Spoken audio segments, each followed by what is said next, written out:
Muy buenas tardes, amigos cibernautas, bienvenidos a Naranja Cultuar. Quien les habla en este momento, Samara Arias, y siempre un placer hacer estos recorridos y encontrarnos con personajes del Caribe colombiano que nos nutren, y esta tarde tenemos unos invitados muy especiales.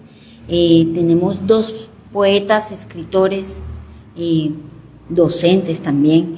Ellos son el maestro Roberto Núñez y la poeta Lía Sierra, a quien les damos la bienvenida a Naranja Cultural. Y bueno, vamos a comenzar a hablar, porque serán ellos quienes nos cuenten sobre este nuevo libro que ustedes han sacado, que se titula Tren de Luna, Vagón para Adolescente. Es una antología poética. Corrijo, a 6 manos, ¿no? Está la maestra también, Nora Carbonell, acompañándolos en esta primera edición que nos traen para los adolescentes. Quisiera comenzar preguntándoles cómo surgió esta idea tan fabulosa. Esta idea maravillosa surgió de una compañera de labores del poeta Roberto Núñez, el centro educativo donde él labora, que quería incentivar la lectura en los chicos del colegio de bachillerato.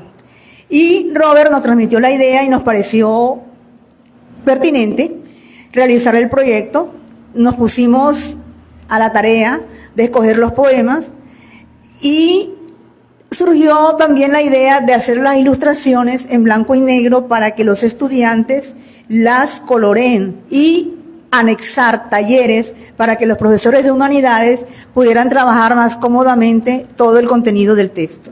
Bueno, aquí hay que decir claramente que la amistad tiene una gran importancia en este proyecto, porque Tren de Luna está funcionando como colectivo literario hace varios años, y anteriormente habíamos sacado una antología de los 7 que originalmente integrábamos el colectivo. Por cuestiones laborales y de otra índole, los otros 3 compañeros se fueron alejando poco a poco, pero pues la amistad se mantiene, pero a nivel de colectivo quedamos exactamente los 3. La poeta Nora Carbonell, el compañero Roberto Núñez y yo. Y agregamos siempre, yo lo digo, al pintor Rigoberto Rodríguez, que es nuestro ilustrador oficial. Y el proyecto entonces no fue difícil estructurarlo, porque, como reitero, ya veníamos trabajando la palabra, la poesía hace bastante rato. Lo que hicimos fue seleccionar material que fue consultado por el grupo, que fue aprobado por el grupo, y empezamos a construir el proyecto ya en firme, con la colaboración del profesor que hizo el prólogo, Carlos de la Hoz y Manuel y Miguel Herrera, Carlos de la Hoz y Miguel Herrera. Contamos con esa valiosa colaboración, un prólogo muy interesante, entre otras cosas, y eso nos motivó todavía más a continuar con el proyecto, y empezamos a buscar editor. Encontramos una editorial más o menos seria que nos colaboró en esto, que nos hizo el trabajo realmente, y nos pareció que el proyecto se concretó como lo habíamos pensado y dio los resultados que habíamos ideado originalmente. Si los estudiantes respondieron, el rector del colegio donde trabaja nuestro compañero Roberto Núñez respondió también con la compra de los libros, y los profesores se entusiasmaron y empezaron a trabajar desde las humanidades, desde la literatura, que es lo que nosotros en el fondo buscábamos. Porque mi experiencia, disculpen que sea tan personalista, que no me gusta, mi experiencia con los talleres de literatura que yo hice con el difunto Aníbal Tobón y la Fundación Se Crea, me enseñó que a los estudiantes sí les gusta la literatura, sí les gusta la poesía, sí vibran con la literatura buena, sí les gusta leer. Lastimosamente, a veces quienes fallan son precisamente los profesores. No es el caso del colegio donde labora Robert, que los profesores incentivan la lectura y están enseñando a los estudiantes a ser buenos lectores.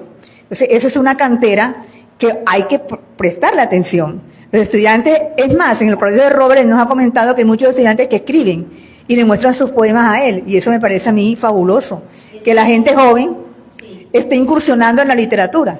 Ahí me surge esa pregunta. Para construir cada una de estas páginas, la poesía, O sea, había que hacer una investigación profunda, entrar como en el alma de cada adolescente. ¿Cómo hicieron ustedes eso? Buenas tardes, Samara, gracias por tu invitación.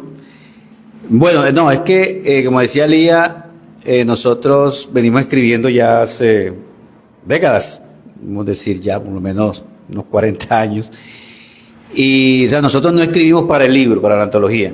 Nosotros ya teníamos tenemos unas publicaciones, unas creaciones, algunas inéditas, otras publicadas. Entonces, obviamente sí nos planteamos cómo hacemos para una antología que los jóvenes en el momento de leerla pues se sientan identificados, se sientan que ese poema habla de ellos, que la poesía habla de ellos, y no pues lo que ocurre a veces que pensamos que la poesía habla de cosas extrañas, de cosas que no tienen nada que ver con el lector. Entonces se trataba era como que de buscar en cada una de nuestras obras que podía llamar la atención a los jóvenes. Y no nos pusimos a escribir en el momento para los jóvenes, no dijimos, Lía, escríbete 10 poemas para los muchachos, Roberto 10, y no, cada uno dentro de sus creaciones, tanto publicadas como inéditas, mirar qué poemas podían ser interesantes para los jóvenes. Entonces eso fue lo que hicimos. Primero hubo una selección personal, Lía escogió sus poemas, Nora escogió sus poemas, yo igual, los compartimos, y si en algún momento pues pudimos decir, no, mira, hay un poema que te conocemos, que de pronto se puede incluir acá, Nora, mira, este poema por alguna razón, Roberto, por alguna razón, de pronto podemos no publicarlo esta vez aquí en esta antología, y nos hicimos en el plano de la calidad de los textos y también de la amistad, pues fuimos conformando esa antología, como decía ahorita, ya con poemas existentes, ¿no? Con poemas que ya habíamos creado, pero que pudieran interesarle a los estudiantes. Bueno, ahí tenemos que decir lo siguiente: la literatura es un lenguaje universal, la poesía como género literario tiene un lenguaje universal. Entonces, los estudiantes sí entienden precisamente lo que nosotros intentábamos que entendieran, lo entendieron a plenitud. ¿Por qué? Porque en el fondo lo que hicimos fue seleccionar poemas que les lleguen a los estudiantes.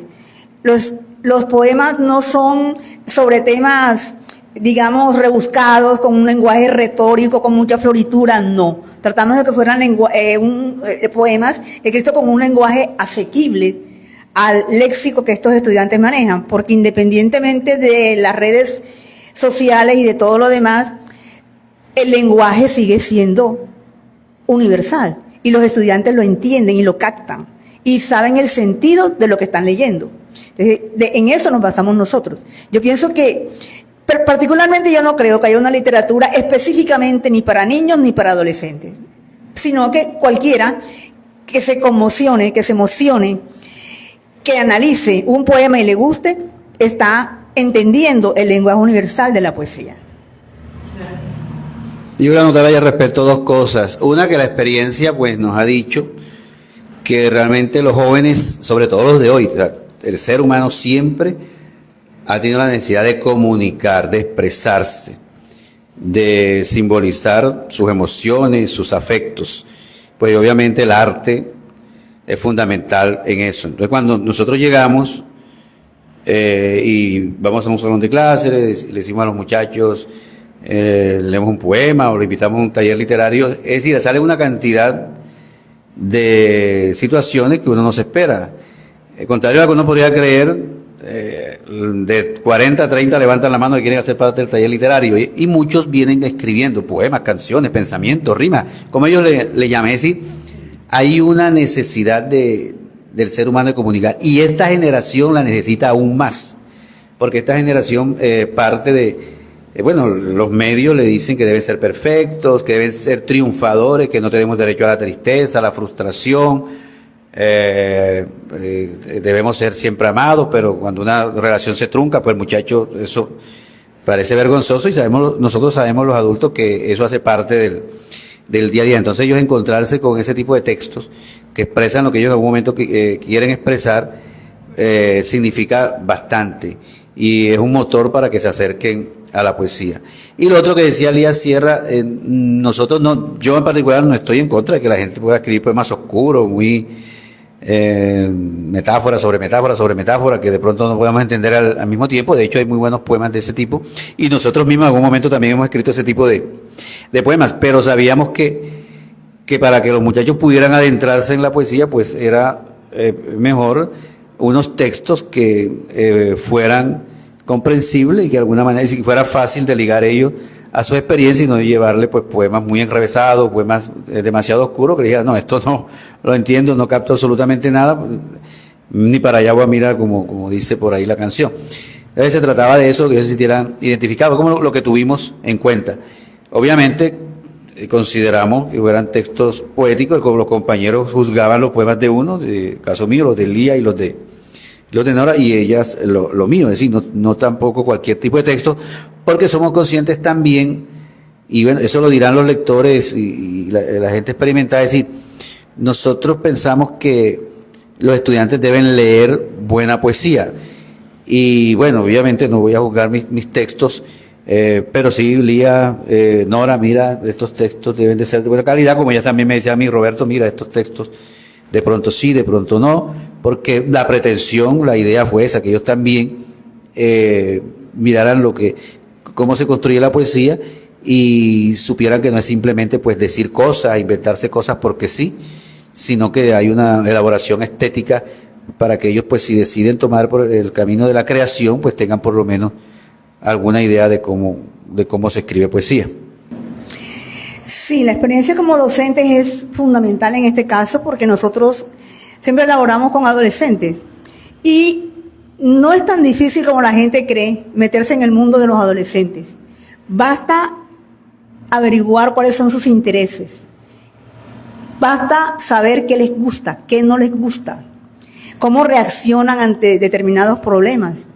Y esa comunicación actúa como un conducto bastante interesante para conocer quiénes son, por qué se comportan como lo hacen, por qué a veces son irónicos, por qué a veces son tiernos, por qué esa ambivalencia de conducta que tienen los adolescentes. Y a mí me parece que eso es muy interesante porque a uno lo nutre como docente, uno aprende de ellos, es una retroalimentación. Yo siempre he dicho que la labor del docente no es impartir conocimientos por impartir conocimientos. La labor del docente debe ser formar al ser humano como un ser crítico, que analice, que investigue, que cuestione permanentemente, que aporte argumentos sustentados en una investigación, en la realidad, y que no se dejen manipular. Ese fue siempre el norte que yo siempre seguí con mis estudiantes. Formación ante todo. Los conocimientos sí son válidos y son interesantes y son muy fundamentales, pero es fundamental la formación integral del ser humano, que sepa manejar sus emociones, que no sea un vaivén, un viene y va, que estoy deprimido y de pronto estoy eufórico. No se trata de eso, se trata de establecer un ser humano seguro emocionalmente, que pueda responder por sí mismo y que pueda ser un ser humano que aporte al desarrollo de la sociedad. Bueno, las ilustraciones las elaboró un amigo, pintor y poeta, que es Rigoberto Rodríguez. Él conoce nuestro trabajo porque nos conocemos hace rato, conoce en gran medida nuestra obra, obviamente conoció el libro, y bueno, él a partir de la lectura de los textos, él elabora pues la portada y elabora los dibujos que están internos, que están en blanco y negro, que permiten a los estudiantes pues colorearlo. Él toma unas imágenes, ya eso ya entra en su proceso de él como lector y como pintor.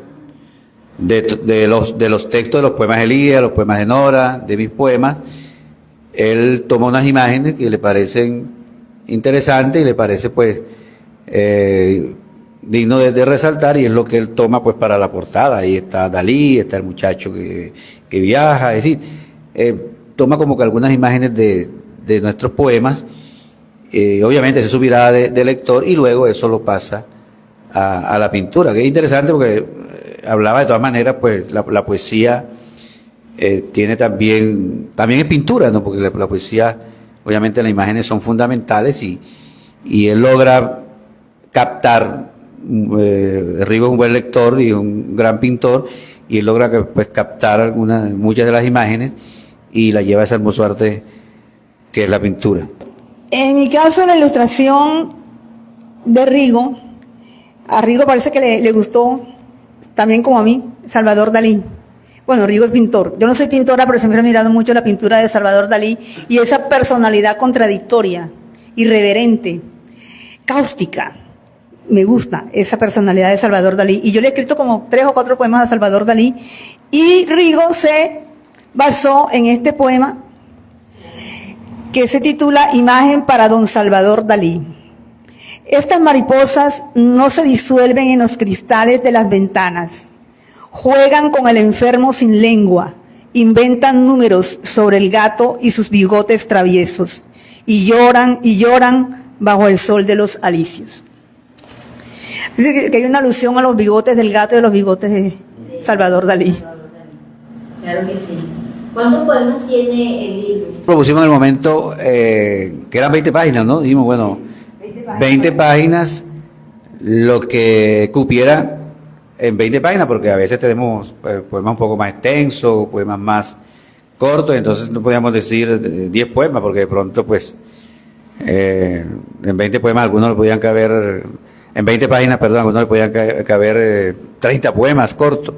Entonces nos dimos como ese límite de 20 páginas, que más o menos ahí respetamos, porque siempre hubo un problemita ahí. Yo quería que salga un poquito con 1 o 2 páginas más, porque el momento de hacer la edición, siempre pues saltar un poco con respecto a lo que uno tiene en el computador, pero básicamente fue como eso, que tuviéramos todo como la misma cantidad de páginas, pero tampoco íbamos a pelear porque alguno tuviera 1 o 2 páginas más, porque el trabajo lo ameritaba. De hecho, en la edición pasó que a veces algunos quedábamos con 18 páginas. Y yo, ven acá, te faltan dos páginas, entonces mandaba, pero sí tuvimos siempre, porque entre nosotros sí tenemos el cuidado de escucharnos y de decir, no, mira, este sí vale la pena, de pronto este no, por la calidad por un lado, pero también por lo que te decía ahorita, que le permita al muchacho pues acercarse, adentrarse a la poesía, y que no un poema tan oscuro que él diga no entiendo y salga huyendo del libro. Y yo quería decir también que este ejercicio fue interesante, es interesante, porque hay algo que a veces los muchachos, o sea, saber que hay gente que cuenta cosas, que dice cosas que ellos en silencio dicen. De todas maneras, nosotros también fuimos adolescentes. Y ellos se maravillan cuando ven este escritor, esta escritora, mira qué chévere. Y ellos saber que hay, yo siempre digo algo que puede parecer la repetidera redundante, pero es que ellos descubren que hay poetas vivos, y se sorprenden de que haya poetas vivos, y que esos poetas vivos pues pueden darle clase, pueden regañarlo. Yo soy coordinador de un colegio, entonces obviamente mira que el uniforme, que esto, que lo otro, porque está afuera. Entonces cuando ellos descubren esa otra faceta de uno, ellos se maravillan, pues si se dan cuenta que los poetas somos seres normales, que de pronto somos observadores, somos contemplativos, y lo llevamos a la escritura, a la poesía.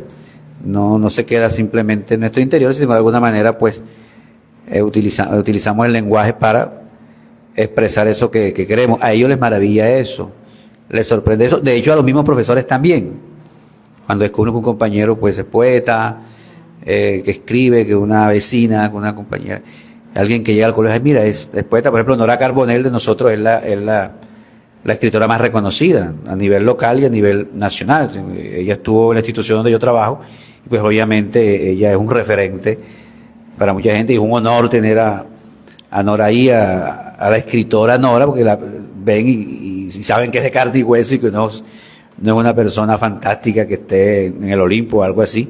Y la verdad que es una experiencia maravillosa para ellos y para nosotros también, encontrarnos con gente pues que nos lee.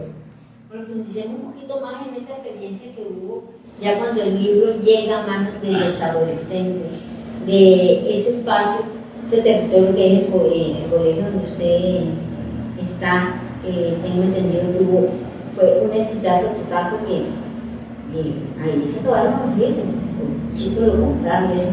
Hablemos un poco de esa experiencia cuando ya el libro estuvo en esas otras manos. ¿Qué pasó? ¿Qué anécdotas pueden contar? Sí, por lo general en los colegios se manda a leer es narrativa. Y bueno, como decía la experiencia, lo interesante es que la idea surgió de una compañera, no surgió de ninguno de nosotros. Nos dijo, oye, pero sería chévere que si aquí tenemos un escritor, los muchachos te leyeran. Y supieran cuál es tu trabajo. O sea, a veces invitamos gente de fuera, pero si tú estás aquí, o sea, ella decía. Y entonces, bueno, a mí me quedó como sonando la idea, hablé con ellos, les pareció, con los directivos, y les pareció, y a partir de ahí pues surge la idea. Y no solamente en el colegio se trabajó, también hubo otras instituciones. De hecho, todavía hay instituciones que están trabajando el libro, que este año están comenzando a trabajar. Entonces, una primera experiencia de esa muy chévere, que los profesores, pues, surge de ellos esa necesidad. Y lo otro, entonces, bueno, el leer los muchachos el libro y se acercan a nosotros. Bueno, yo ahí estoy más cerca porque hago parte del día a día, la cotidianidad, entonces se acercan niños, niñas de sexto, de séptimo, e incluso ya hay unas niñas egresadas que escribían y todavía pues ellas siguen escribiendo y bueno, van en su proceso y uno dice, bueno, ahí quedó algo. Exacto, y sobre todo que se reconocen como escritores, porque es algo que es complicado, como te decía al principio, te decíamos que es que muchos muchachos escriben, pues yo creo que la mayoría de nosotros escribió de pelado, ¿no? No sé si te acuerdas, libretas de pensamiento, que sobre todo las muchachas llevaban, de los poemas que uno hacía, las canciones que uno hacía, eso todavía existe, parece mentira, pero todavía existe, solo que no se muestra. En ese tiempo era como normal y los muchachos lo mostraban, entre las muchachas sobre todo se lo mostraban. Exacto, hoy a los muchachos les da vergüenza expresar sus emociones, o sea, es una cosa que es complicada. Al muchacho le da vergüenza reconocer que está triste, que está frustrado, que no lo quieren, o sea, nosotros eso lo sentíamos también, todos los seres humanos desde que somos seres humanos hemos sentido esas cosas, pero ellos no saben cómo procesar esos sentimientos, esas emociones, cómo simbolizarlas, qué lenguaje utilizar para simbolizarlas. Y desafortunadamente a veces recurren al automaltrato, a la autoflagelación o incluso al suicidio, porque no saben cómo manejar esas emociones o sentimientos que todos los sentimos. Todos alguna vez nos hemos sentido frustrados, hemos sentido que no vamos para ningún lado. De hecho, todavía adultos a veces lo sentimos, pero seguimos para adelante, y la verdad que el arte en general y la literatura en particular nos ayuda mucho a eso. Pienso que más allá de que si los muchachos escriben o no, el que encuentren en la poesía pues una manera pues de reencontrarse consigo mismo es suficiente, porque la poesía es eso, la poesía habla de algo personal, de algo que puede ser individual, pero que se universaliza, porque los seres humanos, estemos donde estemos, en China, en Rusia, en Canadá, donde estemos, sentimos las mismas cosas, las mismas emociones, los mismos sentimientos. La tristeza no tiene idiomas. Lo expresamos por medio de algún idioma, pero todos nos podemos sentir tristes independientemente del idioma que hablemos. Sí, yo pienso que la literatura es una herramienta valiosa para acercarnos a la gente joven, a la gente de esta generación, porque, como decía Robert, ellos tienen un afán de ser, pero no saben cómo ser. Me explico. Ellos saben qué exige la sociedad, qué exige la familia de ellos, pero en el fondo, pienso que ellos no son conscientes de lo que ellos quieren ser, independientemente de lo que les exija esa familia y esa sociedad. Entonces, ser auténtico no es fácil.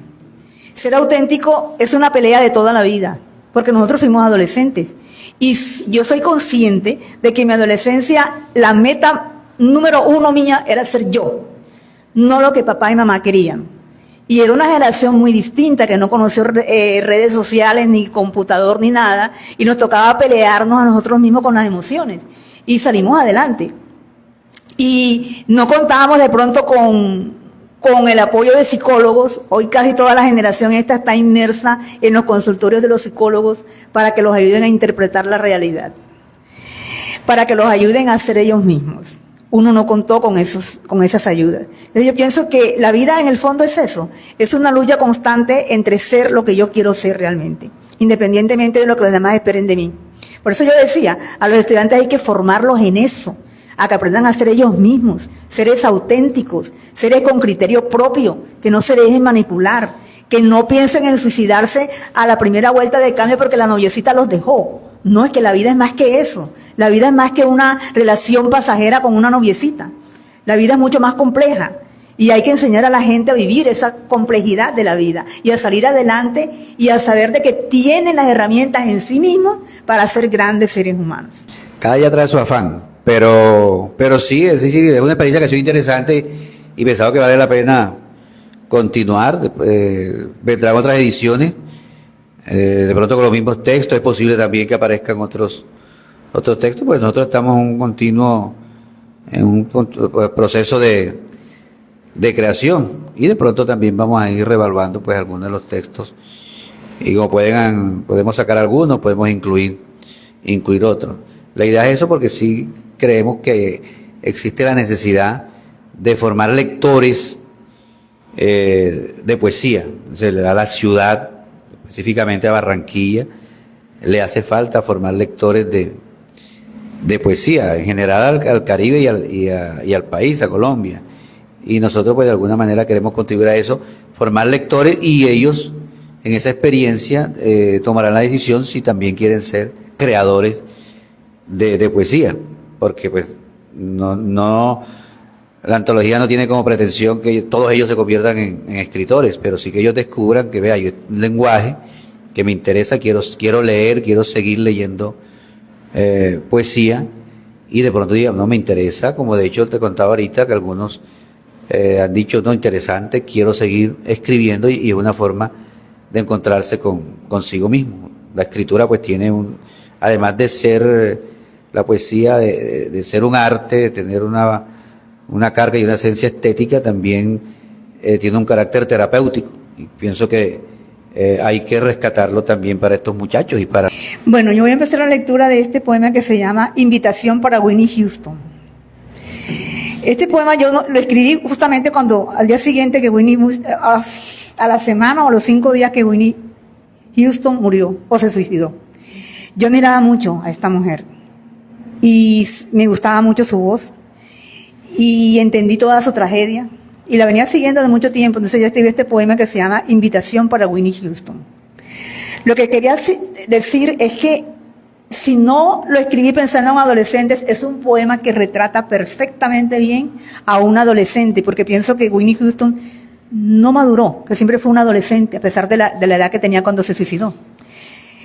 Dice el poema: si le agarras la cola a la fama y giras con ella en el carrusel de las frivolidades y subastas a ningún postor tus ratos esenciales y disuelves el vacío de toda existencia en los paraísos artificiales desandados por Baudelaire y por tantos desesperados, y te dejas encerrar en los espejos donde los números fáusticamente consumen tu escasa ración de sosiego, y ferias tus ojos de niña sola a los aplausos planetarios, entonces aquí está el agua, su quietud invitadora. Será volver a la esencia, al origen, que nunca armó trampas. A mí nunca me ha gustado dar consejos, simplemente yo señalo caminos. Y si la gente lo quiere seguir, fantástico, y si no lo quiere seguir, también fantástico. Entonces, este poema se trata precisamente de cómo se debe vivir la vida, según mi óptica, obviamente, respecto a las distintas ópticas que pueda haber. Entonces, este sí fue escrito, y no precisamente para el libro, pero porque era un poema anterior, pero sí fue escrito pensando en la generación de adolescentes que tenemos en estos momentos. Dice, de vez en cuando es el título. De vez en cuando provoca darle un pellizco a la luna para arrancar un respingo al leñador sentado sobre todos los milenios. De vez en cuando conviene alterar el compás de los insoportables relojes que nos acortan el tiempo para el amor y con ello el de la vida. De vez en cuando es muy bueno tirar de las barbas del día para que no se repita mañana con los mismos desafueros. De vez en cuando es muy útil revolver nuestra memoria, separar con cuidado los claroscuros vividos, inventar luces y sombras, ocasos y amaneceres, osadías e inhibiciones, y tirar por el olvido los necesarios fracasos que hemos acumulado en las edades de la vida. Constancia del odio. En verdad no puedo decir que tenga muchos enemigos, cosa que me avergüenza un poco. Eso quizá por mi mala costumbre de discutir solo conmigo mismo. Tener un enemigo implica demasiado sacrificio. Hay que levantarse desde temprano y acostarse con la última estrella para seguirle los pasos. Quien tiene un enemigo vive gracias a él, pero la vida se le vuelve tormento. Un enemigo exige más fidelidad que un amante. La esencia del asunto consiste en la vigilia, en hacerle saber al otro que no habrá rincón oculto y que de nada sirve que se esconda tras la noche. A los amigos se les puede abandonar por ratos. El enemigo exige constancia y en realidad yo no estoy para esos trotes. No sé qué tan fiel sea yo con quienes me odian, pero espero que ellos lo sean conmigo. Oración del ateo. A Camilo Andrés, a Juan José. Pido al relámpago que su destino sea el aire. Saludo el alba y guardo esperanzas. Lanzo en la mañana migajas de pan a las palomas. Susurro plegarias al río para que no se desborde. Creo en el temblor que provoca la mirada de quien amo cuando me mira. Intuyo que los sueños tienen un lugar en alguna esquina del día. Confío en el horizonte presentido cuando se abren las ventanas. Amo los monstruos salvajes que se agitan en el oleaje del bosque, en los senderos del agua. No reconozco pecado en mí, solo ansias y alas, verbo y música enredándose en la savia. Sé del desierto y las tormentas, de la herida justo cuando apenas me levantaba, del golpe que me mata 100 veces por jornada, del sol que se niega para mí. Nunca estaré en el libro de los elegidos, no obstante, tengo fe. Un poema de nuestra amiga y compinche de Tren de Luna, Nora Carbonell. Geografía de la casa. La casa es un espacio cifrado. Debemos cerrar los ojos para ver sus presencias invisibles, vacías, indicios y rumores, habitantes discretos de su densa geografía. Una rada de silencio, el balanceo solitario de una mecedora, un olor a incienso, debe ser la abuela que enciende velas ante su altar de estampas. Ahora veo su nombre en la pared. No está escrito, solo imaginado con la fuerza de un instante en la vida que transcurre. La casa es un espacio cifrado. Debemos cerrar los ojos para ver sus presencias invisibles. Barranquilla a las 6. En la calle San Blas, sobre los altos andenes y bajo ramas de almendros escapan diminutas estrellas de las manos del latonero. Y una canción deambula lujuriosa por los bares de la 37. Suena el ángelus en el campanario de San José y el cielo junta simple los círculos que me asedian. En esta hora de leyenda hay otro río que atraviesa la ciudad con su vaho gris y cálido, una gota de sílaba marina que advierte en todos mis sentidos, una mano que lleva la mía por espejismos de infancia.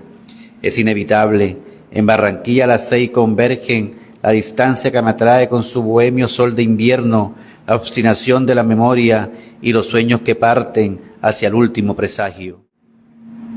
Nora Carbonell.